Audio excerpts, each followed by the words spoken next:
बिस्मिल्लाहिर्रहमानिर्रहीम, अस्सलाम वालेकुम। अली सलमान जी टीवी के तमाम नाजरीन को जी स्पोर्ट्स में खुश आमदीद। कहता है कि जब पीर से लेकर जुमेरात तक रोज़ाना रात 11:05 पर हम इस महफिल को सजाते हैं आपके लिए और बात करते हैं उस दिन खेले जाने वाले स्पोर्ट्स के हवाले से। और आज हमारा ये इस वीक का पहला शो है, तो हम कोशिश करेंगे कि रिकैप करें उन तमाम न्यूज़ को कि जो गुज़िश्ता 2-3 दिन में आप तक पहुँची हैं और उस पर अपने क्रिकेट एक्सपर्ट से, अपने क्रिकेट एनालिस्ट से शेयर हासिल जो है वो तबसरा भी हासिल कर सकें। लेकिन सबसे पहले प्राइम का फॉर्मेट आज की टॉप स्टोरीज।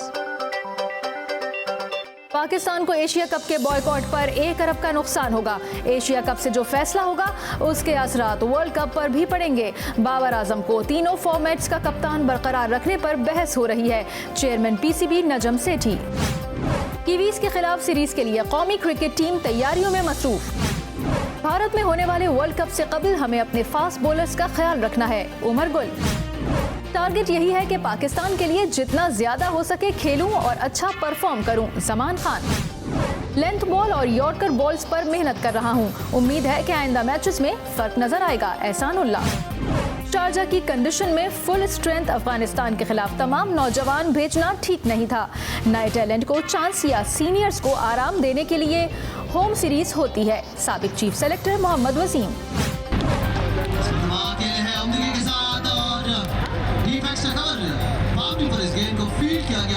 रावलपिंडी के मीसम क्रिकेट ग्राउंड पर रमजान नाइट क्रिकेट टूर्नामेंट में दिलचस्प सनसनीखेज मुकाबले जारी हैं। इंग्लिश प्रीमियर लीग में आर्सेनल और लिवरपूल का मैच 2-2 गोल से बराबर। जी नाज़रीन, ये थी आज की टॉप स्टोरीज। और आज जिस तरह आपने देखा कि नजम सेठी साहब ने भी बात की एशिया कप के हवाले से और साथ साथ उन्होंने भारत के लिए कहा है कि अगर भारत यहाँ पे नहीं आएगा तो फिर पाकिस्तान भी जो है वो वहाँ पे ना जाने के बारे में सोचेगा और इससे 1 अरब रुपए का पाकिस्तान को नुकसान भी हो सकता है। तो दोनों तरफ से जो है वो सिचुएशन कुछ ऐसी हो गई है कि ट्रिकी सिचुएशन हो गई है। और इस पर गुफ्तगू करने के लिए इस वक्त मेरे साथ मौजूद है सीनियर स्पोर्ट्स जर्नलिस्ट और एक ऐसी जर्नलिस्ट है कि जो बहुत सारी फीमेल जर्नलिस्ट के लिए एक मशले राह हैं। उनको देख के कई जो फीमेल जर्नलिस्ट हैं बल्कि मेल जर्नलिस्ट ने भी जो है वो सहाफ़त और स्पोर्ट्स जर्नलिज्म के शोबे को अपनाया। मेरे साथ मौजूद हैं आलिया रशीद साहब, उनको शो में खुशामदीद कहते हैं। अस्सलाम वालेकुम। जी वालेकुम सलाम Ali. Ma'am thank you so much for taking the time out और एक दफ़ा फिर आप जी स्पोर्ट्स की दावत पर हमारे साथ मौजूद हैं। हम आपके बेहद मशकूर हैं। सबसे पहले बताइएगा कि एशिया कप के हवाले से नजम सेठी साहब ने लक कुशाई की है और नजम सेठी साहब ने ये कहा कि अगर भारत यहाँ पे नहीं आता तो फिर पाकिस्तान भी वहाँ जाने के बारे में सोचेगा। बड़ा एक स्ट्रॉन्ग स्टांस दिया है इस मरतबा पीसीबी चेयरमैन ने और सेम ऐसे ही स्टांस माजी में रमीज राजा साहब भी देखे गए हैं। जी, इसीलिए मुझे ये स्ट्रॉन्ग स्टांस नहीं लगता, चाहे वो प्रीवियस बोर्ड ने दिया हो या अभी, इसलिए कि हमें जो बेसिकली जो रियलिटीज हैं, ग्राउंड रियलिटीज, उनको हम इग्नोर नहीं कर सकते। देखिए ना, अब ये मानने वाली बात है कि हम इस तरह से बैकआउट करेंगे अगर अली, तो हमारी स्टैंडिंग खत्म हो जाएगी, हमें फाइनेंशियली लॉस बहुत ज्यादा होगा और ये एक अच्छा तासुर नहीं जाएगा।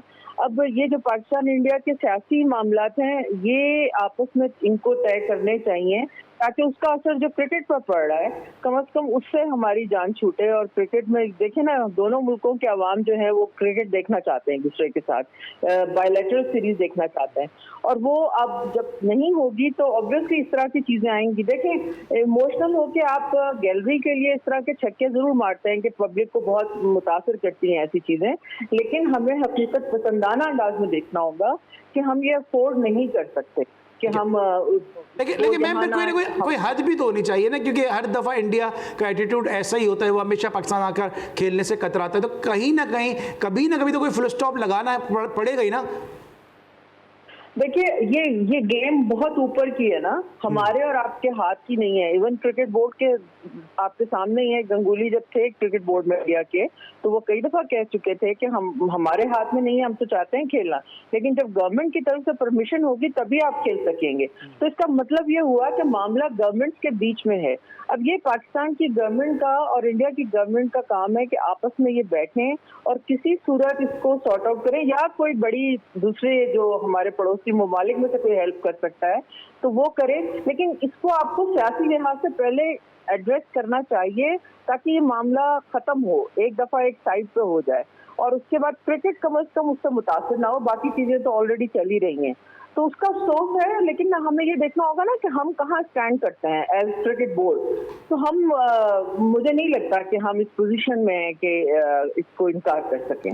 लेकिन जिस तरह आप कह रही हैं, ठीक है, एक स्कूल ऑफ थॉट तो बिल्कुल सही है कि जी हम इस तरह, खालिद महमूद साहब भी मेरे शो में मौजूद थे, उनका भी यही कहना था कि ग्राउंड रियलिटीज़ यही है कि पाकिस्तान अफोर्ड ही नहीं कर सकता इंडिया ना जाना, क्योंकि पाकिस्तान को इतना लॉस भी होगा, फिर पाकिस्तान की रैंकिंग भी मुतासिर होगी। तो वो भी इस तरह की बात कह रहे थे जो आप कह रही हैं कि ग्राउंड रियलिटीज़ पर ये बात मुमकिन नहीं है। लेकिन अगर दूसरी तरफ अगर हम पैट्रियोटिक होकर सोचें तो वहाँ पर फिर शायद ये जो बोर्ड की जो बातें आ रही हैं, चेयरमैन साहब ने भी की, रमीज़ राजा साहब भी करके गए, तो ये आपको नहीं लगता कि एक आवाम की आवाज़ है, चले जो हो सो हो, अब तो बस छलांग लगा देनी है बस? नहीं, देखिए, आपको दुनिया पे रहना है और आप इस तरह आंखें बंद करके या सिर्फ इमोशनल होकर चीजें नहीं कर सकते। आप आईसीसी को तो अफोर्ड नहीं कर सकते उसको रिफ्यूज करना। आज आपने देखा होगा सेठी साहब ने इसको क्लैरिफाई भी किया है कि आप एसीसी को उसके साथ, वर्ल्ड कप के साथ ना मिलाएं, तो ये कंफ्यूजन ना पैदा करें। तो ये इसका वाज़ेह मतलब यही है। ठीक है, मैं आपकी बात और सबके जज्बात भी ये बात समझ रही हूँ कि पब्लिक जो है वो ये कहती है कि भाई इंडिया नहीं आ रहा तो हम क्यों जाएं। लेकिन पब्लिक को ये भी तो बताए ना कि हम अफोर्ड नहीं कर सकते। आईसीसी तो हमारे यहाँ क्रिकेट चलाने के लिए पैसा देता है बेसिकली, और आईसीसी को कौन कमा के दे रहा है ये एक अलग इशू है। तो हम इस तरह से देखिए, बहुत सारे पाकिस्तान में जनरली क्रिकेट हटा के भी जो मामला खराब हो रहे हैं वो बेसिकली नारों की वजह से हो रहे हैं। जज्बाती नारों से अमली हक़ाइक़ से कोई ताल्लुक नहीं होता। ये हमें लोगों को समझाना पड़ेगा। गवर्नमेंट को बैठ के ये हल करना है। ये पाकिस्तान गवर्नमेंट को टेकअप करना चाहिए ये इशू कि जी वर्ल्ड कप आ रहा है, हम आना चाहते हैं, लेकिन हम चाहते हैं कि इसके बाद, क्योंकि देखिए अगले साल तो, उसके बाद उससे अगले साल मुसलसल आपके पास वर्ल्ड कप है, ठीक है, तो सिर्फ वर्ल्ड कप तक क्यों महदूद रहे? हम बायलैटरल सीरीज क्यों ना खेलें? तो ये पाकिस्तान गवर्नमेंट को सीरियसली इसमें इंडिया के साथ, इंडियन गवर्नमेंट के साथ बैठ के बात करनी चाहिए, नेगोशिएशन करने चाहिए, बढ़ानी चाहिए बात, क्योंकि हमारी पब्लिक की तरफ से बहुत प्रेशर आ रहा है इसका। तो डेफिनेटली फिर इंशाल्लाह चीजें बेहतर होंगी, मगर ये करना पड़ेगा। ठीक है, लेकिन एक तरफ हम सब ये बात करते हैं यकीनन के जो ये गवर्नमेंट की सतह पे मामला हल होगा, लेकिन दूसरी तरफ हम देखते हैं कि इंडिया के जो प्लेयर हैं, फॉर्मर प्लेयर, वो साथ बैठते हैं, नाश्ता करते हैं। जो मास्टर्स लीग होती है या जो रिटायर्ड प्लेयर्स की लीग होती है उसमें पाकिस्तानी प्लेयर के साथ बैठते हैं, लेकिन दूसरे दिन उनके बयान भी आ जाते हैं। अभी हरभजन सिंह ने बड़े तेज़ उतन बयान दिए। फिर इधर से इमरान खान साहब ने भी कहा कि इंडिया जो है अपने पैसों की धौस जमा रहा है। मोइन खान साहब ने भी कहा कि इंडिया अपने पैसों के बल पर खेलना चाहता है। रमीज़ राजा साहब भी कह के गए कि इंडिया अगर चाहे हमारी इमदाद बंद कर दे। दूसरी तरफ वो ये भी कह के गए कि हमें इंडिया से नहीं खेलना चाहिए। तो ये जो प्लेयर्स के दरमियान, जो दोनों तरफ की बात करूंगा मैं, एक तरफ की नहीं, ये जो प्लेयर्स की जो बयानबाजी हैं, आपको लगता है कि ये भी किसी न किसी हद तक इस मामले को थोड़ा सा वो डैमेज कर रही हैं? देखिए, मेरा ख्याल है कि कोई भी आदमी किसी भी हैसियत में स्टेटमेंट दे सकता है। मीडिया इतना स्ट्रांग है, इतना वाइब्रेंट है हमारे यहाँ, एक स्टेटमेंट निकलती है वो पूरी दुनिया में फैल जाता है। आजकल तो सोशल मीडिया का प्रेशर यही है ना, ताकत उसकी यही है। तो उसकी वजह से अगर मोइन खान अपनी अकेडमी में खड़े होकर कह देते हैं या रमीज राजा एक जज्बाती नारा लगा देते हैं, तो ये मतलब ये फैक्चुअल पोजीशन नहीं है, ये नारों की पोजीशन है दोनों तरफ से। अगर हरभजन सिंह ने भी कहा है तो महज नारे लगाने से ये लोग उस पोजीशन में नहीं है कि वो उस जो एक कॉम्प्लिकेटेड मैस है जिसमें दोनों गवर्नमेंट्स और दोनों कौमें गुजर रही हैं उसको हल कर सके। तो बाहर बैठ के इस तरह कह देना तो बड़ा आसान सी चीज है ना। तो वो इसलिए मेरा ख्याल है कि इस पे संजीदा लोगों को, जो गवर्नमेंट के लोग हो, उनको बैठ के इस पे गवर्नमेंट इसको प्रायोरिटाइज करे कि क्रिकेट खेलना इंडिया के साथ हमारी प्रायोरिटी होनी चाहिए, क्योंकि हमें वहां जाके खेलना पड़ रहा है तो वो यहाँ बिल्कुल नहीं आ रहे। तो ये हमारी एक मतलब हमारी भी एक सेल्फ रिस्पेक्ट का मसला बन रहा है। तो बन रहा है ना, तो उठाएं ना, टेकअप करें ना, क्यों नहीं करते? डिप्लोमेटिक लेवल पे जाके क्यों नहीं बात करते? इसको उठाएं। असल में गवर्नमेंट्स अपने ही मसलों में इतना फंसी रहती हैं कि वो कहते हैं क्रिकेट पर कौन बात करेगा, ये खुद ही देख लेंगे क्रिकेट बोर्ड वाले। तो बस उसी तरह वो बात जहाँ होती है वही की वही। लेकिन सेठी साहब का एक और भी स्टेटमेंट आया कि उन्होंने कहा अगर इंडिया यहाँ पे आके एशिया कप नहीं खेलता तो फिर वर्ल्ड कप तक इसके असरात जो है वो जा सकते हैं। तो क्या पाकिस्तान फिर करेगा क्या? क्योंकि जाहिर सी बात है, आपकी बात बिल्कुल दुरुस्त है और हम एग्री भी करते हैं कि पाकिस्तान को एक अरब का डॉलर का भी नुकसान भी हो सकता है, पाकिस्तान की रैंकिंग भी मुतासिर हो सकती है, पाकिस्तान अफोर्ड भी नहीं कर सकता, पाकिस्तान आईसीसी को आंखें भी नहीं दिखा सकता। तो फिर इस तरह के बयानात के वर्ल्ड कप पे इसके असरात जा सकते हैं, इसका क्या मकसद है? देखिए, बहुत अदब के साथ मैं आपसे ये अर्ज करूंगी कि सेठी साहब तो जब अपने पिछले टेन्योर में आए थे और उसके बाद वो गए थे और उसके बाद वो पूरा एग्रीमेंट करके आ गए थे, याद है ना उसका? जी, बिग थ्री का हमारे लाखों डॉलर्स हमारे भी लगे हैं जिसमें वहाँ लॉयर्स लिए गए थे और बड़ा कुछ हुआ था, ठीक है। और उसमें उन्होंने कहा था जी हम इंडिया के साथ ये इतनी सीरीज होंगी और यूं मैं ये कराया हूँ, मैं वो कराया हूँ, तो हुआ कुछ नहीं, ठीक है। तो मतलब देखिए, हर बंदा अपनी पोजीशन पे रहता है तो वो बात करता है। सेठी साहब जो हैं वो बहुत अच्छे जर्नलिस्ट हैं, लेकिन क्या वो क्रिकेट के मामला को इतना ही समझते हैं जिस तरह उन्होंने आज बाबर आजम के बारे में कल बात की है कि उनका कामयाब होना जरूरी है, अगर वो सीरीज नहीं जीतेंगे तो वो कप्तान नहीं रहेंगे क्योंकि क्रिकेट जो है वो माफ नहीं करती। तो भैया आप टीम को देखिए ना कि टीम आप अच्छी देंगे तो बाबर आजम भी जीतेगा। बाबर आजम को अपने शौक से तो नहीं हार रहा होगा, ये फॉर दैट मैटर कोई भी कप्तान खुद जानबूझ के तो नहीं हारता ना। तो आपके पास प्रॉब्लम्स हैं, आपका मिडिल ऑर्डर नहीं है, आपके पास अच्छे बैट्समैन नहीं है, आपके पास फिनिशर नहीं है, आपके पास मिडिल ओवर्स में विकेट लेने वाले बॉलर्स नहीं है, नई बॉल से ऊपर से विकेट मिल जाती हैं, या फिर वो जो बीच का पीरियड है या बिल्कुल जब आप रिवर्स करते हैं तब पुरानी हो जाती है बॉल, तब आप कामयाब होते हैं, वो बीच नुकसान हो जाता है। तो ये हम मुसलसल देखते आ रहे हैं। तो इशू ये है कि सेठी साहब को पाकिस्तान क्रिकेट के जो क्रिकेट से रिलेटेड मामलात है ना, या तो वो उसमें बोले नहीं बिल्कुल, और वो इनको ही करने दें जो क्रिकेटर्स हैं वहाँ पे बैठे, या वो मिकी आसर को लेके आ रहे हैं तो इन लोगों को करने दें। और अगर उन्होंने बात करनी है तो फिर वो थोड़ा सा इस पे होमवर्क जरूर करें, ताकि लोग ये ना कहें कि ये किस किस्म की बात की है, किसी हम जर्नलिस्ट कहेंगे क्रिटिसाइज करेंगे तो मैं देखूंगा, ये अजीब सी बात। ठीक है, आपने बड़ा अच्छा पॉइंट रेज किया। इसमें जरा मैं डिस्कशन भी आपसे और मजीद करूंगा, क्योंकि अब जरा पाकिस्तान क्रिकेट के हवाले से भी बात करेंगे, क्योंकि सेठी साहब मुसलसल स्टेटमेंट भी दे रहे हैं बाबर आजम की कप्तानी के हवाले से। आजम यकीनी तौर पर इससे कन्फ्यूजन का शिकार होंगे और टीम भी कन्फ्यूजन का शिकार होगी। ब्रेक लेंगे, जब ब्रेक के बाद वापस आएंगे तो senior sports journalist Alia Rashid साहब से मजीद बात करेंगे। मिलते हैं एक ब्रेक के बाद।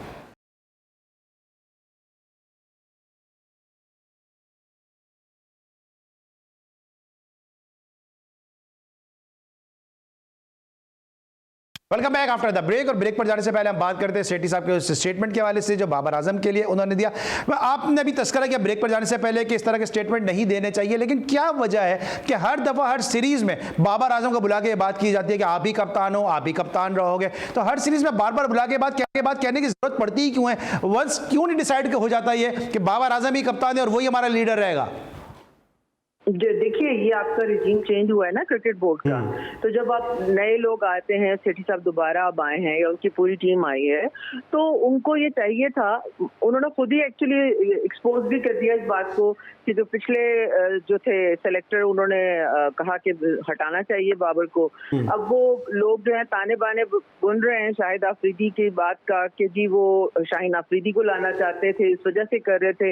इधर से शादाब को लाने के लिए लोग ये कहते हैं कि सकलैन साहब बहुत एफर्ट कर रहे थे। तो कहने का मकसद ये है कि चीजों को बैठ के ना दरवाजे के अंदर बंद दरवाजों के पीछे पहले सेटल डाउन करें।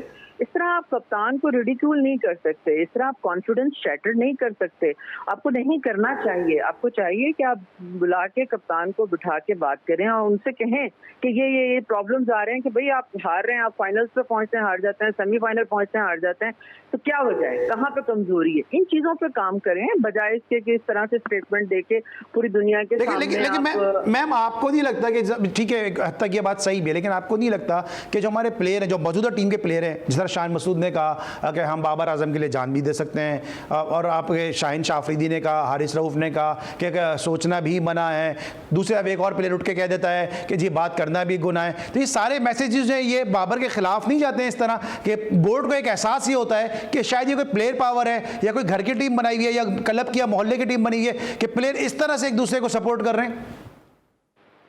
तो ये तो आपकी मर्जी है, अगर आप सपोर्ट को पॉजिटिव नहीं लेना चाहते तो आप नेगेटिव ले सकते हैं। अगर आपके इंटरेस्ट के अगेंस्ट जा रही है बात, ये तो हर बात को किसी तरह भी लिया जा सकता है, ठीक है। ये बड़ी अच्छी चीज है कि यूनिटी होनी चाहिए। अब यूनिटी को आप प्लेयर्स पावर कंसिडर करते हैं तो ये एक अलग इशू आ जाता है। प्लेयर्स पावर की जरूरत ही नहीं पड़ेगी अगर आप अपने आप को उसका इजहार आप कप्तान चेंज करके या उसको रिडिक्यूल करके मीडिया में नहीं कर सकते। आपको यही मैं अर्ज कर रही हूँ ना कि बैक डोर बैठ के दरवाजे बंद करके आराम से एतमाद में लेके चीजों को चलें। आपने देखा कि अब ये जो बहुत ही अफसोसनाक बात है ये कि शादाब ने प्रेस कॉन्फ्रेंस में जो बात की कि लोगों को बाबर और रिजवान की इंपॉर्टेंस का अंदाजा हो गया होगा, तो मुझे बताए ना क्या शादाब को आपने कोई पॉइंट्स बताए थे कि बेटा ये बात नहीं करनी आपने, ये करनी है? क्या मीडिया ट्रेनिंग है इन लोगों की? नहीं है ना।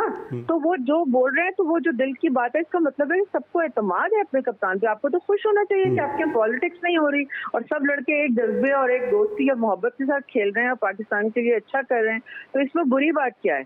तो हाँ, अगर ये बात है कि चूंकि वो रमीज राजा बहुत ज्यादा सपोर्ट करते थे तो इस वजह से हम बाबर आजम को सपोर्ट नहीं करेंगे, तो ये एक्चुअली आप बहुत छोटी सोच का मुजाहरा करेंगे और अपने मुल्क से दुश्मनी करेंगे। बिल्कुल सही। अच्छा, आपने जो बात की मीडिया ट्रेनिंग की बात की है, क्या आपको नहीं लगता कि इसमें भी जो है वसीम खान के दौर से मैं बात करूंगा कि वसीम खान का दौर आया, फिर रमीज राजा साहब का दौर आया, अब किसी हद तक थोड़ी आज़ादी मिली है कि प्लेयर्स को बिल्कुल ही कंट्रोल्ड मीडिया पॉलिसी दी, प्लेयर्स को बोलने की इजाज़त नहीं दी, मीडिया को प्लेयर्स अलाउ नहीं होते थे, अपने मनपसंद 2-4 लोगों को प्लेयर अलाउ होते थे कि जिनसे प्लेयर्स बात कर सकते थे। आप खुद भी इस चीज़ का मुशाहिदा आपने किया होगा, हम खुद भी इस चीज़ के विक्टिम रहे। तो आपको नहीं लगता कि ये वो चीज़ है जिसके अभी असरात नजर आ रहे हैं कि शादाब को नहीं पता क्या बोलना है, इवन शान मसूद जो पाकिस्तान का इस वक्त सबसे पढ़ा लिखा प्लेयर है उसको नहीं पता कि मुझे क्या बात करनी है?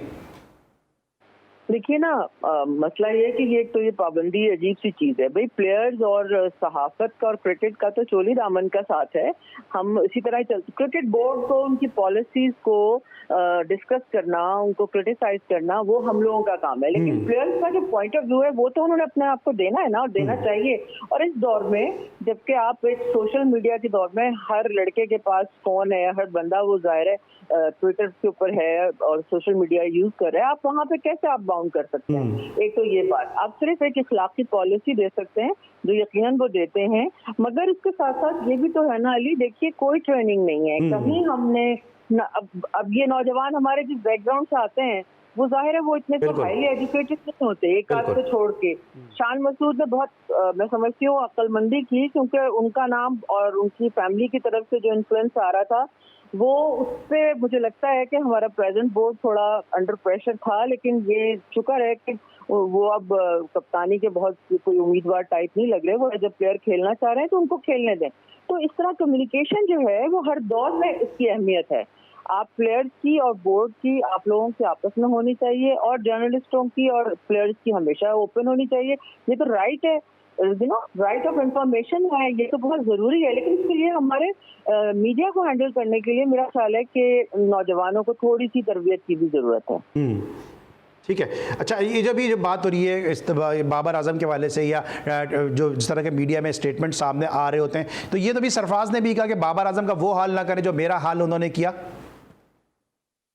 तो फिर देखिए ना, वो गलत तो नहीं कह रहे, सरफराज बिल्कुल ठीक कह रहे हैं। आप सरफराज का हटाना बनता था? आप बताएं मुझे। बिल्कुल नहीं बनता था। ठीक, उनकी परफॉर्मेंस या उनका बैटिंग पे ना आना जाना, ये सारी चीजें ऐसी थी जो कि डिस्कस हो सकती थी, तो क्या गाइडेंस के साथ इम्प्रूव हो सकती थी, लेकिन आपने हटाया, ठीक है। अब उसके बाद वो उसी रेफरेंस में कह रहे हैं, वो जिस तकलीफ से गुजरे हैं कि वो चैंपियंस ट्रॉफी जीत के आते हैं, आपको एक बहुत पॉजिटिव कप्तानी करते हैं, आपके नौजवानों को आगे लेके आते हैं, और एक दिन आप उसको आराम से उन्हीं को हटा देते हैं। गलत डिसीजन था, बिल्कुल गलत डिसीजन था ये, ठीक है। लेकिन कोई कुछ कर नहीं सकता था, क्योंकि आपको पता है प्रीवियस प्राइम मिनिस्टर जो है वो उनका ऑर्डर था वो। अब तकलीफ तो है उनको, इसीलिए वही कह रहे हैं कि बाबर आजम भी उसी स्टेज से गुजर रहे हैं, तो उनके साथ ये मत करें, क्योंकि आप मेंटली डिस्टर्ब कर देंगे एक कप्तान को, एक प्लेयर को, तो वो क्या खास परफॉर्मेंस देगा। वो जहनी तौर पे तनाव का शिकार है कि पता नहीं मैं कप्तान रहूंगा नहीं रहूंगा, और रहूंगा नहीं तो क्या मैं ओपनर रहूंगा या नहीं, 10 चीजें जहन में आती हैं आदमी को। इनसिक्योरिटी आप पैदा कर रहे हैं। मैं सिर्फ ये रिक्वेस्ट कर रही हूँ कि इनसिक्योरिटी मत पैदा करें प्लेयर्स में, उनसे कम्युनिकेट करें। ठीक है, क्योंकि एक तरफ स्ट्राइक रेट का भी उसके ऊपर हवा बना के डाला जा रहा है कि स्ट्राइक रेट कम है, फिर दूसरी तरफ 2-2, 3-3 कप्तानों को भी साथ रखा जा रहा है, फिर हर सीरीज से पहले उसको बुलाया के ये कहा जाता है कि आप ही कप्तान रहेंगे, फिर कहा जाता है कि हम 3 मुख्तलिफ कप्तानों के ऑप्शन पे सोच रहे हैं। तो ये जो खिचड़ी पक रही है, इससे तो बड़ी जगहसाई होने वाली है, और इससे पाकिस्तान की क्रिकेट मजीद पीछे जा सकती है। बिल्कुल आप सही कह रहे हैं अली, लेकिन मुझे समझ नहीं आ रही कि हारून रशीद इतने समझदार आदमी हैं, इतने बड़े, वो इतने सीनियर हैं, इतना एक्सपीरियंस है उनका, उनको तो चाहिए कि वो और दूसरे जो लोग हैं बोर्ड में वो सब बड़े सेंसिबल लोग हैं।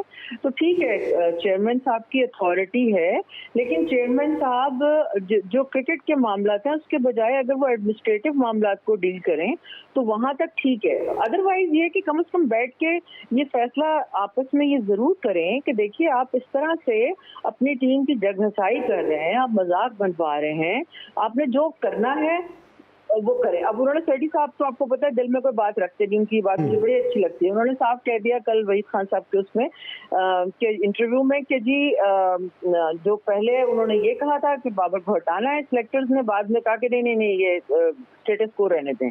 तो ये बातें करके ना, मतलब या तो फिर आपके सिलेक्टर्स इस काबिल नहीं है कि उनको आप उस जगह रखें कि वो कोई फैसला नहीं कर पा रहे, या उनको ये नहीं पता कि इस मुल्क के लिए एक टीम खड़ी हुई है, एक जेल हुई है, आपको रिजल्ट देख रही है, आप उसको तोड़ने के लिए बात कर रहे हैं, तो इसका मतलब है आप लोग उस काबिल ही नहीं है कि इस जगह पे पहुंचे। अगर पहुंच गए हैं तो कम से कम थोड़ा सा तो मैच्योरिटी का मुजाहरा करें कि आप अपने कप्तान को इस तरह से ज़हनी तौर पर डिस्टर्ब करके आप किसका भला करेंगे। ठीक है, मुझे ठीक नहीं है, समझ आती। ठीक है। अभी हम बाबर आजम को डिस्कस करते हैं, मैं मालिया रशीद साहबा से, और साथ साथ और भी ऐसे प्लेयर हैं जिनको शायद जानबूझ के दानिस्ता तौर पे जो है वो डिस्टर्ब करने की कोशिश की जा रही है। पाकिस्तान की टीम का शेप बनाया जा रहा है, पाकिस्तान की टीम को किस तरह से हैंडल किया जा रहा है और क्यों उसको चूचू का मुरब्बा बनाया जा रहा है, इस पर जरा मजीद बात करेंगे एक छोटे से ब्रेक के बाद।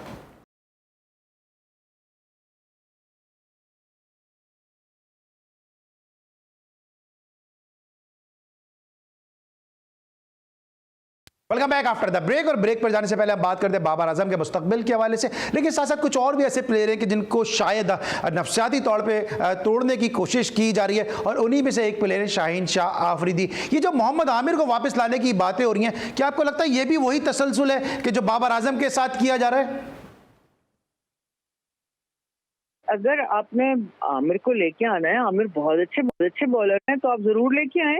इसमें क्या वो मसला है, वो अपनी रिटायरमेंट वापस ले लें और उनको ले आए, वो एक्सपीरियंस प्लेयर है। मुझे आपको आप नहीं देख रही कि सोशल मीडिया पे कैंपेन चल रही है, जिस तरह भी आप भी बात कर रही है कि बहुत सारे लोगों को ट्रेनिंग की जरूरत है, वो मुसलसल सोशल मीडिया पे कैंपेन चला रहे हैं कि मोहम्मद आमिर को जरूरत है, रमजान टूर्नामेंट में मोहम्मद आमिर परफॉर्मेंस दे रहे हैं तो मोहम्मद आमिर को टीम में होना चाहिए, जबकि हकीकत ये है कि आखिरी 5 इंटरनेशनल मैचेस में उन्होंने जो अपना 4 ओवर का कोटा है वो भी पूरा नहीं किया T20 में, और उनको वापस लाने की बात हो रही है, शायद 1 या 2 उन्होंने विकेटें ली हुई हैं। जी देखिए, मैं यही अर्ज कर रही हूँ कि ये जो क्रिकेट बोर्ड करता है ना, कि इस तरह के फिलर्स आप छोड़ देते हैं और उसके बाद आप अपने बेशुमार जानने वाले जो जर्नलिस्ट हैं उनके जरिए ट्विटर पे करवा देते हैं, स्टोरियां आप छपवा देते हैं, उससे आप एक एयर बनाते हैं और आप समझते हैं, देखते हैं कि पब्लिक जो है उसका माइंडसेट क्या है, और उस जिधर की हवा का रुख होता है आप उधर फैसला साजी कर लेते हैं। ये बहुत गलत चीज है। देखें, इसीलिए मैं कह रही हूँ कि यहाँ पे मैच्योरिटी का मुजाहरा करना है। आप उनको, अगर किसी प्लेयर को डालना चाहते हैं तो उसकी परफॉर्मेंस देखें उसको, और इससे मेरा ख्याल है शाहीन शाह आफरीदी को इनसिक्योर होने की बिल्कुल कोई जरूरत नहीं है, क्योंकि आमिर के पास एक्सपीरियंस है। अगर वो आना चाहते हैं, अगर क्रिकेट बोर्ड उनको डालना चाहता है तो भी इसमें कोई हर्ज नहीं है, मगर ये देखना पड़ेगा कि क्या उनकी बॉलिंग फिटनेस वैसी है, क्या वो रिजल्ट उस तरह प्रोड्यूस कर रहे हैं। आपके पास नौजवानों की एक खेप आ गई है, आप देखिए एहसानुल्लाह और जमान खान क्या जबरदस्त परफॉर्मेंस दे रहे हैं, तो आप आगे की तरफ देखेंगे या पीछे की तरफ जाएंगे, ये क्रिकेट बोर्ड के हाथ में है। लेकिन जो भी फैसला करें वो मीडिया के हाथों में देख के फैसला नहीं होता, ये प्रोफेशनली बड़ी अजीब सी बात है। मीडिया का काम अपने आप को एक्सप्रेस करना होता है, पॉइंट ऑफ व्यू देना होता है, लूप होल्स इंडिकेट करने होते हैं। हम वॉच डॉग होते हैं, हम इसलिए बातें करते हैं और लिखते हैं, लेकिन फैसला जिन्होंने करना है उनके अंदर वो डेप्थ होनी चाहिए कि वो खुद सेल्फ एनालिसिस कर सकते हो कि इस वक्त उनकी टीम को किस चीज की जरूरत है और प्लेयर्स किस चीज से गुजर रहे हैं, और क्या हमें उनको डिस्टर्ब करना है या हमें उनको आगे लेके चलना है। तो ये तो उनके हाथ में। ठीक है, क्योंकि अभी आप ब्रेक पे जाने से पहले आपने कहा कि हारून रशीद साहब बड़े सेंसिबल हैं, उनको देख दाग के फैसले करने चाहिए। अब उन्होंने, हारून रशीद साहब ने एक स्टेटमेंट दिया कि जी इंडिया में जो वर्ल्ड कप है उसको ध्यान में रखते हुए 30 खिलाड़ियों का अपने पूल बना लिया है, और उसमें जो इत्तलात हैं वो ये है कि मोहम्मद आमिर का नाम शामिल है। तो वो प्लेयर जिस तरह आकिफ जावेद हैं, लेफ्ट आर्म फास्ट बॉलर है, मीर हमजा है, लेफ्ट आर्म फास्ट बॉलर है, या और भी लेफ्ट आर्म फास्ट बॉलर है, वो डिसहार्ट नहीं होंगे इस बात से कि एक प्लेयर जो इंटरनेशनल क्रिकेट छोड़ चुका है, अपनी शराइत पे क्रिकेट खेलना चाहता है, बैन भी हो चुका है, परफॉर्मेंस भी नहीं है, उसके बावजूद बोर्ड पिछले रिजीम में भी और इस रिजीम में भी उसको इतना बैक कर रहा है? देखिए, अब ये पर्सनल लाइकिंग डिसलाइकिंग तो होती है ना, अब ये तो नजर आती है, क्रिकेट बोर्ड्स में ये चीजें नजर आती हैं। तो अगर उनको ये लग रहा है कि हमें नौजवानों के साथ नहीं जाना और आमिर जो है वो वापस आ जाएं तो वो एसेट बन सकते हैं, अब बाकी चीजें आपने खुद ही गिनवा दी हैं सारी, तो ठीक है, उनका फैसला है। लेकिन प्रॉब्लम ये है कि आपको देखना पड़ेगा ना कि आपको एक खेप तैयार है फास्ट बॉलर्स की, और इसमें भी कोई शक नहीं है कि हमें उनमें से बहुत सौ के साथ बहुत प्रॉब्लम्स हैं। प्रोफेशनली मैं बात कर रही हूँ, जैसे मिसाल के तौर पे हारिस रऊफ जो हैं वो सिर्फ पेस पे तवज्जो दे रहे हैं, लेकिन वो अपनी एक्यूरेसी पर काम नहीं कर रहे, ठीक है। तो ये सारी चीजें आपको देखनी है, लेकिन आपके पास ऑलरेडी नौजवान हैं ऐसे, तो इससे फिर एक एक मैसेज इस तरह का जाता है कि जो आपने बात की ना कि आमिर के वो अपनी मर्जी से अपनी शराइत पे खेलना चाहते हैं और वो जब चाहे रिटायरमेंट ले लें, जब चाहे वापस आ जाएं, तो ठीक है। मतलब अगर बोर्ड या सेठी साहब को पर्सनली वो पसंद है और वो समझते हैं कि वो पाकिस्तान के लिए डिलीवर कर सकते हैं, तो उनको करने दें, इसमें कोई बुरी बात नहीं है। हर प्लेयर का हक है कि वो खेल सकता है, लेकिन चूंकि वो रिटायरमेंट ले चुके हैं और उसके बाद दोबारा उनको लाना, जबकि ऑलरेडी आपके पास नौजवान इतने ज्यादा बॉलर्स हों, तो ये अगेन मैं फिर तो फिर मैं क्योंकि आप भी डोमेस्टिक जो क्रिकेट है उसकी आप मास्टर हैं, मैं डोमेस्टिक क्रिकेट का स्टूडेंट हूं, तो आमिर तो डोमेस्टिक क्रिकेट खेल ही नहीं रहे ना, तो फिर क्राइटेरिया क्या है टीम में आने का? क्या पसंद नापसंद क्राइटेरिया है? देखिए वही बात है ना जो हम पहले कर चुके हैं कि अगर उनको पसंद है और वो समझते हैं, देखिए आप आमिर को जो मर्जी हो अली, लेकिन आप आमिर को अंडर एस्टिमेट नहीं कर सकते। वो बहुत बड़े बॉलर रहे हैं और ठीक है, वो फॉर्म आती है, फॉर्म जाती है, लोगों के इंटरेस्ट है। अभी तो उनकी एज भी इतनी ज्यादा नहीं है कि वो छोड़ दें, मगर वो डिक्लाइन हमें उनका नजर आ रहा है, इंटरनेशनल मैचेस में नजर आ रहा है। वो पीएसएल में खेल लेना या रमजान क्रिकेट में खेल लेना इज समथिंग एल्स। मगर उसके बावजूद ये बात ध्यान में रखनी चाहिए कि आमिर के पास जो एक्सपीरियंस है वो आपको काम आ सकता है। अगर आपके पास वहाब नहीं है टीम में और आमिर वापस आना चाहते हैं और बोर्ड उनको लेके आना चाहता है, तो इसमें कोई बुरी बात नहीं है। ये हमने तो पाकिस्तान का इंटरेस्ट देखना है ना, तो हमने ये देखना होगा कि क्या हमारे पास हारिस हैं, हमारे पास शाहीन और हारिस हैं, नीचे दूसरे वसीम जूनियर भी है हमारे पास। जी हाँ, बहुत टाइम चाहिए अभी वसीम जूनियर को इम्प्रूव करने के लिए, अभी काफी वक्त चाहिए उनको। तो कहने का मकसद यही है कि ना, ये आपकी एक स्ट्रेटेजी होगी ना कि आप किस तरह जाना चाह रहे हैं। आप उन यंगस्टर्स को कॉन्फिडेंस देके ग्रूम करके आगे ले जाना चाह रहे हैं या आप रिग्रेस करना चाह रहे हैं, पीछे जाके दोबारा आना चाह रहे हैं। It's entirely up to the board. अच्छा, आप यंगस्टर की आपने बात की, तो अभी अफगानिस्तान के खिलाफ सीरीज में यंगस्टर को मौका दिया गया, उस पर लोगों ने काफी सपोर्ट भी किया, रिजल्ट हस्बे मंशा नहीं आए, तो कुछ को रख लिया गया, कुछ को ड्रॉप किया गया। अब इन्हीं पिचेस पे आजम खान बड़े बड़े छक्के लगा के गए। अब अपनी जो होम सॉइल पे सीरीज हो रही है उसमें आजम खान को ड्रॉप कर दिया जाता है। आप इस फैसले के हक में हैं कि आजम खान को जो ड्रॉप कर दिया जाए और अब्दुल्ला शफीक 4-0 करके भी पाकिस्तान की टीम का हिस्सा बनते रहें? नहीं, मुझे इस पर कोई एतराज नहीं है। मेरा ख्याल है आजम को बहुत जरूरत है अपने ऊपर काम करने की, और स्पिनर्स के अगेंस्ट भी वो वीक लगे हैं, फिटनेस तो उनकी वैसे ही क्वेश्चनेबल है। और मुझे इस पे भी एतराज है कि अब्दुल्ला शफीक को आपने किस परफॉर्मेंस की बेस पे वनडे क्रिकेट में रखा है। तो ये दोनों चीजें ऐसी हैं, ठीक है अब्दुल्ला के पास शॉट्स अच्छे हैं, सारा कुछ है, मगर उनकी अभी लेटेस्ट परफॉर्मेंस जो है वो भी क्वेश्चनेबल है, उनको भी अपने ऊपर काम करने की जरूरत थी। मैं तो ऑनेस्टली आपको बताऊं वाली, मैं बड़ा एक्सपेक्ट कर रही थी कि मंसूर राना है, वो बेसिकली तो कोच है ना, मैनेजर तो चलो वो बन गए, लेकिन दूसरे कोचेस भी हैं, मोहम्मद यूसुफ भी रहे हैं। तो जो इनकी टेक्निकल फॉल्ट्स हैं जो नजर आते हैं, जो हमें अब्दुल्ला शफीक के भी नजर आए, उनके ऊपर काम ही कोई नहीं होता। यही समझ नहीं आती कि हमारे कोचेस, क्या लड़के काम सीखना नहीं, इंप्रूव करना चाहते या कोचेस करवाना नहीं चाहते।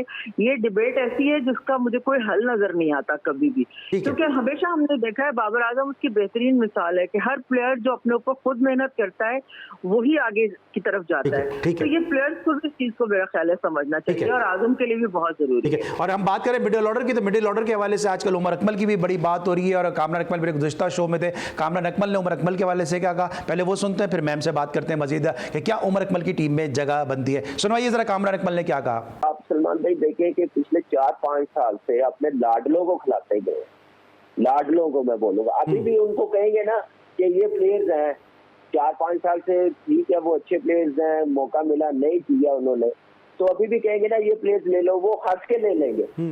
वो ये म्यार पाकिस्तान की क्रिकेट का सिलेक्शन का, पिछली सिलेक्शन कमेटी में ये रखा हुआ था।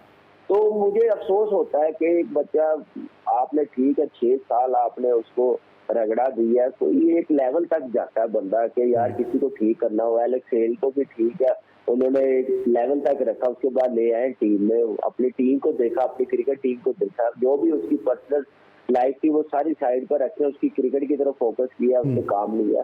तो ऐसे मेरे ख्याल से उमर भी डिजर्व करता है, ठीक है उसने गलती की होगी, मैं ये नहीं कहता कि सारा कसूर मैनेजमेंट का है, इसका भी कसूर होगा, जो सजा मिली है अब सजा खत्म की है, बाकी जो भी इश्यूज थे सारे खत्म किए, क्रिकेट खेल रहा है। लेकिन इतनी ज्यादती, इतना पर्सनल होना, मेरे ख्याल से मैं ये सोचता हूँ समटाइम्स के अल्लाह को भी जवाब देना, ऊपर वाले को भी जवाब देना, खुदा खोखी भी होती है, ऐसे कब सोचेंगे, कब करेंगे? ये तो नहीं है कि सारी जिंदगी इन्होंने रहना। वो 5-6 साल स्ट्रगल की है तो अब उसमें डिजर्व करता है परफॉर्मेंस। उस नंबर का आप कोई बैट्समैन नहीं रखा, अभी नई टीम आ जाएगी, सारे बैट्समैन उस नंबर के रख लेंगे, लेकिन उम्र की जब बारी आएगी तो कोई रखना ही नहीं है। ओपनर 6 रख लेंगे, उनको खिला लेंगे 4 पे 5 पे। उम्र डिजर्व करता है, जो जरूरत है पाकिस्तान की टीम की आप रख नहीं रहे। फिर सबसे बड़ी बात है परफॉर्मेंस, फिर बात करते हैं फिटनेस। आप मुझे बताएं अभी कितने प्लेयर्स है T20 में फिटनेस उनकी एक्सपोज हुई है लास्ट सीरीज में, PSL में? जी आपने सुना कामरान अकमल कहते हैं कि जी उमर अकमल जिस नंबर पे खेलते हैं, अभी तक पाकिस्तान की टीम में मिडिल ऑर्डर में इस नंबर पे कोई सेट हुआ नहीं है, और उमर अकमल ऐसा प्लेयर है कि जो पाकिस्तान की टीम के मिडिल ऑर्डर को सेट कर सकता है। आप मुत्तफिक हैं इस चीज से कि उमर अकमल की पाकिस्तान की टीम में जगह बनती है? नहीं, मेरा ख्याल है कि उमर को अभी अपने ऊपर बहुत काम करना है। और देखें, जब आप सीरियस नहीं लेते ना अपने प्रोफेशन को और अब वो वक्त गुजार देते हैं तो दूसरे लोग उस जगह को फिल कर देते हैं। तो ये बड़ी खौफनाक हकीकत है जिसको समझना चाहिए हमारे प्लेयर्स को भी और तमाम लोगों को कि उमर ने अपना टाइम जाया किया। हालांकि उमर के पास बहुत अच्छे शॉट्स हैं, वो अगर उसको ग्रूम करते, अपने आप को उस पर काम करते, अपने शॉट्स डेवलप करते, संजीदगी का मुजाहरा करते, तो वो यकीनन आज कहीं से कहीं पहुंच जाते। लेकिन अनफॉर्चुनेटली मुझे उनका फ्यूचर नजर नहीं आता पाकिस्तान टीम में। ठीक है, तो आप अगर डोमेस्टिक में भी उमर अकमल परफॉर्म करते हैं तो आप समझते हैं कि डोमेस्टिक में परफॉर्मेंस के बावजूद भी पाकिस्तान की टीम इतनी सेट है कि उमर अकमल की मिडिल ऑर्डर में जगह नहीं बन पाती? पहले उनको परफॉर्म तो करने देना। मैं यही तो चाहती हूँ कि वो परफॉर्म करें। अभी वो जब क्वेटा ग्लेडिएटर की तरफ से भी खेले हैं तो उन्होंने मायूस किया है, तो उनको परफॉर्म करने दें।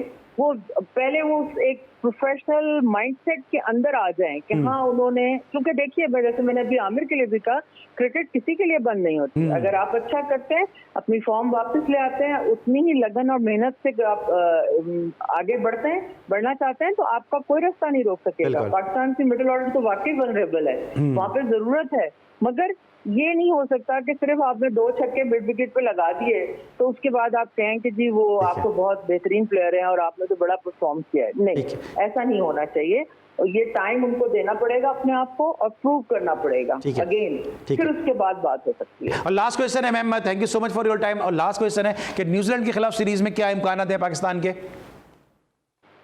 पाकिस्तान के बहुत अच्छे इम्कान हैं, होना चाहिए। देखिए आपके पास T20 इतने जबरदस्त आ रहे हैं, साइम मयूब को चांस मिला है, मुझे उनसे बड़ी तवक्कुआत हैं और ये देखना होगा। लेकिन एक ये इशू हमें देखना पड़ेगा कि क्या साइम को ये बाबर आजम का ओपन करवाएंगे और रिजवान को वन डाउन लाएंगे या नहीं, या क्या करेंगे, ये जरा देखने वाली चीज इंटरेस्टिंग होगी। क्योंकि साइम को लिया है तो उसको बिठाना बनता नहीं है, मगर क्या वो तो कहते हैं कि वो किसी भी पोजीशन पर खेल सकते हैं। वैसे तो फखर भी खेल रहा है, शान मसूद भी खेल रहे हैं, तो ज़ाहिर प्लेयर एडजस्ट हो सकता है।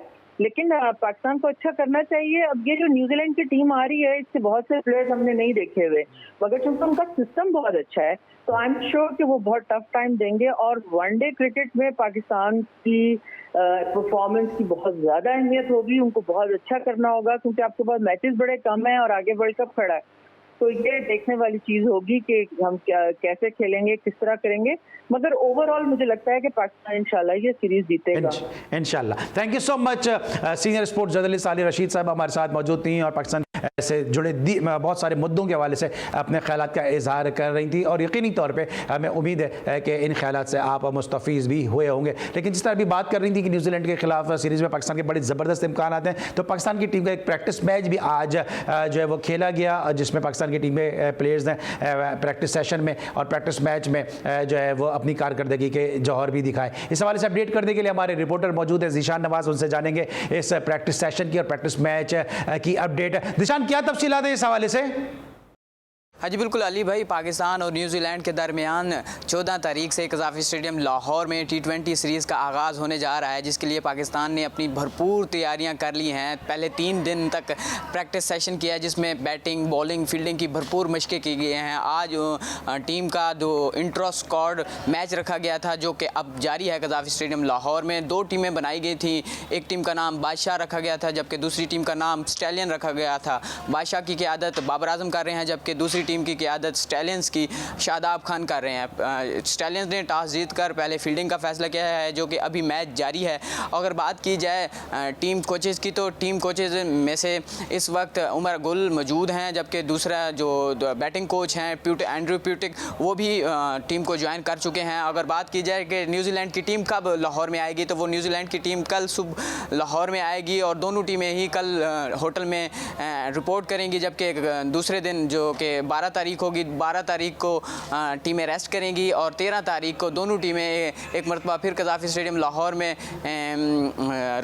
प्रैक्टिस सेशन करेंगी, जिसमें पहले प्रेस कॉन्फ्रेंस भी होगी और उसके बाद फिर दोबारा से 14 तारीख को पहला T20 होगा, जो कि सीरीज़ का आगाज़ भी होगा, जबकि दूसरा मैच 15 तारीख को इसी कज़ाफ़ी स्टेडियम लाहौर में T20 होगा, वो जो कि अफ्तारी के बाद तकरीबन 9 बजे के करीब होगा। और उसके बाद तीसरा T20 भी इसी ग्राउंड में 17 तारीख को होगा। फिर उसके बाद टीम इस्लामाबाद की तरफ रवाना होगी, जो कि रावलपिंडी क्रिकेट स्टेडियम में चौथा T20 का मैच होगा। जी, रमज़ान आते ही रमज़ान में फुटबॉल हुआ या क्रिकेट हुआ, इसका फीवर अपने उरूज पर हो जाता है। और अब रमज़ान क्रिकेट कराची से निकल के अब रावलपिंडी इस्लामाबाद तक पहुंच चुकी है, लाहौर तक पहुंच चुकी है। एक बड़ा ज़बरदस्त टूर्नामेंट खेला जा रहा है, मीसम रमज़ान ट्रॉफ़ी, और वहाँ पे जो मैचेस हैं वो बड़े कांटेदार मुकाबले जो है वो देखने को मिल रहे हैं। सनसनीखेज़ मुकाबलों की रिपोर्ट है, आइए पहले देखते हैं। के साथ और डिफेक्स का कवर बाउंड्री पर इस गेंद को फील्ड किया गया। कभी बैट्समैन के बुलंदो बाला छक्के तो कभी बॉलर का एग्रेशन। रावलपिंडी के मीसम क्रिकेट ग्राउंड में नाइट टूर्नामेंट के दिलचस्प मुकाबले जारी। हर टीम ट्रॉफी उठाने के लिए सर धड़ की बाजी लगा रही है। आसिफ की ये गेंद एज लगी और स्लिप में से उड़ती हुई गेंद गई है थर्ड मैन बाउंड्री की जानिब 4 रन के लिए। टूर्नामेंट में खिलाड़ी अपने टैलेंट के खूब जौहर दिखा रहे हैं। क्रिकेट इवेंट शायकीन के लिए भी बेहतरीन सरगर्मी है, जो कांटे के मुकाबलों से खूब महसूस हो रहे हैं। प्रोफेशनल वे से ये जो है एक टूर्नामेंट करा रहे हैं और हम भी अपनी टीम को पाशा 11 का जो है हमारा मैच चल रहा है, तो हम भी अपनी टीम को सपोर्ट करने आए हैं। अच्छे टूर्नामेंट्स हमारे लिए यहाँ पे ऑर्गेनाइज कर रहे हैं। मिशन वालों को शुक्रिया अदा करते हैं, PCB की तरफ से शुक्रिया अदा करते हैं, हमें कवरेज दे रहे हैं। GTV वालों को शुक्रिया अदा करते हैं कि हमें साथ साथ सपोर्ट कर रहे हैं। टूर्नामेंट के राउंड मैचेस इख्तिताम पजीर हो गए हैं। GTV न्यूज़ भी बहैसियत मीडिया पार्टनर पाकिस्तानियों के पसंदीदा खेल को अपने शायकीन तक पहुंचा रहा है। कैमरामैन अंजुम डार के साथ जैन मलिक, GTV न्यूज़ इस्लामाबाद। जी नाज़रीन, ये थी मीसम रमज़ान ट्रॉफी की अपडेट। और आपको मालूम है कि GTV की हर मुमकिन कोशिश होती है, जी स्पोर्ट्स की हर मुमकिन कोशिश होती है कि खेल और खिलाड़ी को ग्रास रूट की सतह से प्रमोट भी करें और सपोर्ट भी करें, और यही GTV का एक असल मकसद भी है और जी स्पोर्ट्स का ही असल जो है बीड़ा भी है कि हम जो है वो जो ग्रास रूट पर जाके खेल और खिलाड़ी दोनों को सपोर्ट करते हैं, उनकी कारकर्दगी को शोकेस करते हैं। उम्मीद है इस तरह की और भी जो इवेंट्स हैं वो हम आपकी समातों और बसारतों की नज़र करते रहेंगे। आज तक के लिए बस इतना ही। अली सलमान को पूरी प्रोडक्शन टीम के साथ इजाज़त दीजिए। इंशाल्लाह कल रात एक दफ़ा फिर 11:05 पर आपसे मुलाकात होगी। उस वक्त तक के लिए अल्लाह हाफ़िज़।